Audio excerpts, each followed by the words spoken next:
Ah, Birgitta, vai embora.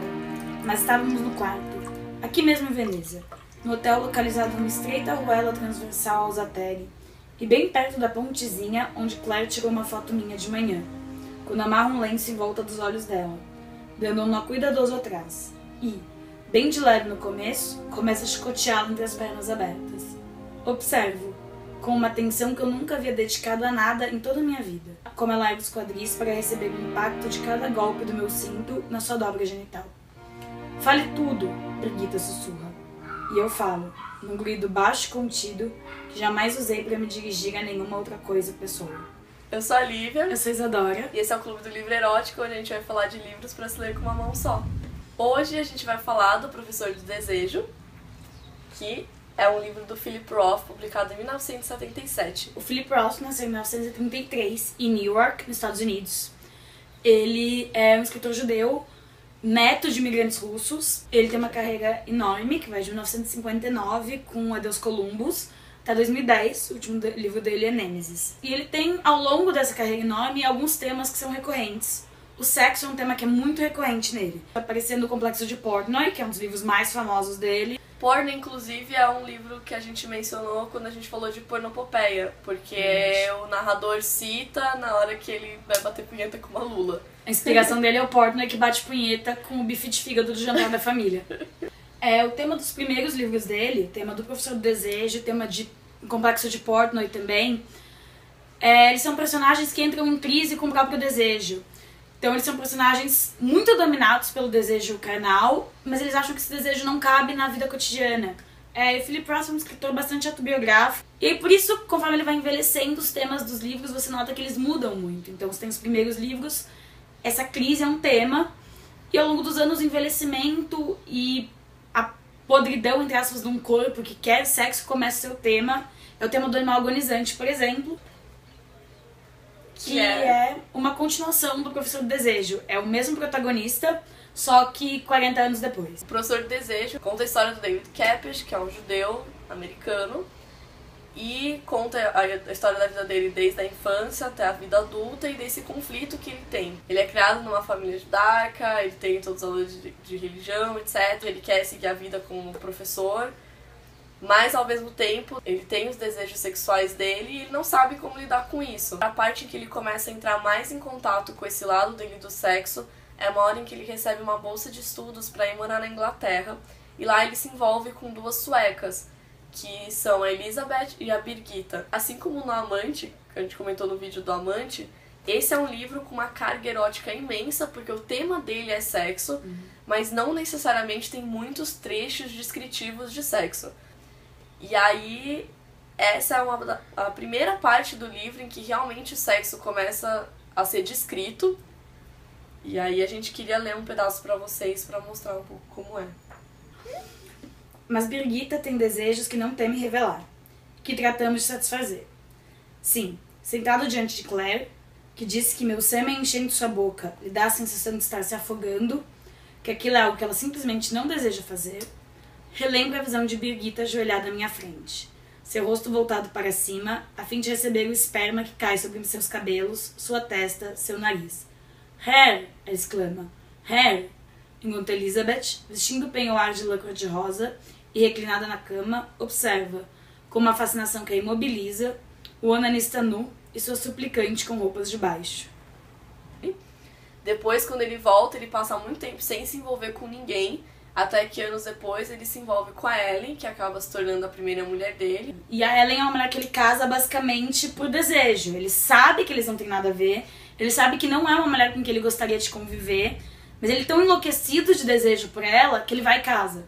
E aí depois, quando eventualmente o casamento não dá certo mesmo, e ele volta pra Nova York, e aí alguns anos depois, acho, ele acaba se envolvendo com a Claire, com quem eventualmente ele começa a desenvolver uma relação em que ele começa a aceitar que é possível, assim, viver com alguém que você ama e o amor com o desejo, etc. Mas ao mesmo tempo ele aceita também que a paixão vai passar. Aquela paixão enlouquecedora passa e que tudo bem. As coisas vão amadurecendo e vão morrendo um pouco também, o que não quer dizer que você deva ficar num relacionamento se você não sente desejo absolutamente nenhum pela pessoa, não façam isso.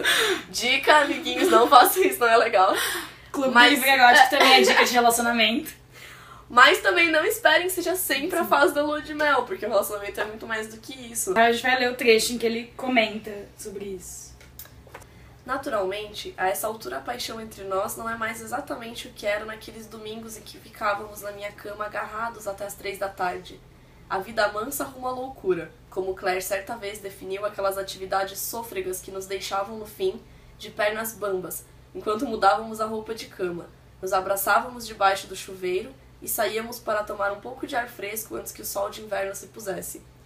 O fato de que, uma vez iniciadas, nossas relações sexuais houvessem continuado com igual intensidade por quase um ano, o fato de que 2 professores diligentes, responsáveis e idealistas pudessem se grudar um no outro como obtusas criaturas marinhas e no momento do êxtase chegassem bem perto de arrancar pedaços do outro com mandíbulas canibalescas, bem, isso supera tudo que jamais ousaria prever para mim, eu que já fui além do cumprimento do dever, que já apostei tanto e perdi tanto, ao marchar sob o estandarte vermelho esfarrapado de Sua Alteza Real, minha luxúria. Tem uma coisa curiosa sobre esse livro, que é o fato de que eu tinha certeza que eu estava lendo outro livro dele.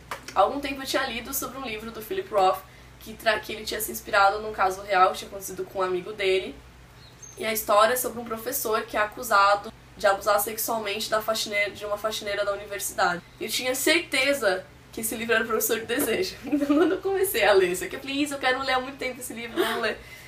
E aí, quando eu comecei a ler, eu fui lendo, e Isa, eu já tô quase acabando o livro e não apareceu até agora a história do estupro, eu não tô entendendo. Aí eu decidi pesquisar. Eu descobri que, na verdade, eu tava lendo o livro errado. O livro que eu queria ler é A Marca Humana, que no caso a Isa tem aqui. Que a gente deixa a dica, a gente não leu ainda. Então, finalmente, quando eu descobri que o erro tinha sido meu, eu vi o livro inteiro com outros olhos e terminei de ler. Eu tenho certeza que se eu reler o livro, eu vou gostar muito mais. Eu já gostei bastante. Eu falei, ele é muito bem escrito, é um puta livro. Então, o Philip Roth é um autor que eu gosto muito. Esse foi, na verdade, meu 8º livro do Philip Roth já na vida. E aí, eu também tinha um problema de expectativa com o livro diferente. Eu achei que o Animal Agonizante era o que vinha antes, daí eu li o Animal Agonizante primeiro, daí no Animal Agonizante, eu também achei, eu lendo, eu pensava, gente, meu livro sobre um homem de 60 anos, o Professor do Desejo vai ser quando ele tem o quê, 80? 100? E aí depois, aí eu tava falando com o Tito, inclusive, eu tava falando com um amigo meu, e ele falou, não, mas o Professor do Desejo vem antes. E daí eu olhei a data dos livros e falei, ups. Eu gostei do livro, mas minha sensação era, é um livro muito bom, mas você já fez melhor. É um livro muito bom, mas outros livros dele são melhores. Eu acho que isso tem um pouco a ver com o fato de que esse livro foi escrito nos primeiros anos da carreira dele. Os outros livros que a Isa tá comentando, que ela já leu, que são mais famosos até do que esse, são livros escritos numa outra fase dele, já mais velho. O Animal Agonizante foi escrito quase 30 anos depois. Então você lê ele antes do que esse, ele vai ser melhor, então é mais bem escrito, o autor já estava muito mais consolidado, a escrita dele muito mais desenvolvida. Então, realmente, se vocês forem ler, leiam esse primeiro. Isso não quer dizer que ele não seja bom. É assim, a gente tá trabalhando com uma barra de expectativa muito alta. É que o Philip Roth é um autor muito incrível, e daí, tipo, quando ele faz um livro, nossa, não é um livro tão bom pra ele. Eu li a edição em português, que é da Companhia das Letras. É uma edição muito bonita, essa capa deles tá maravilhosa. E a tradução, que é do Jório Dauster, é muito boa também. Pra encerrar, a gente queria falar do próximo livro que a gente vai ler, que vai ser o Chérie, da Colette, porque ela é mencionada aqui no Professor do Desejo. Leiam o Professor do Desejo, é um ótimo livro. Leiam Philip Roth, é um escritor maravilhoso. Sigam a gente nas redes sociais, assinem o canal pra não perder os próximos vídeos. Comentem aqui se vocês leram, se vocês gostaram, se tem outros livros do Philip Roth pra recomendar. E é isso. Muito obrigada. E até semana que vem. Até.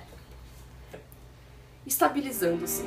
Frenesi superaquecido se transmudando numa serena feição física.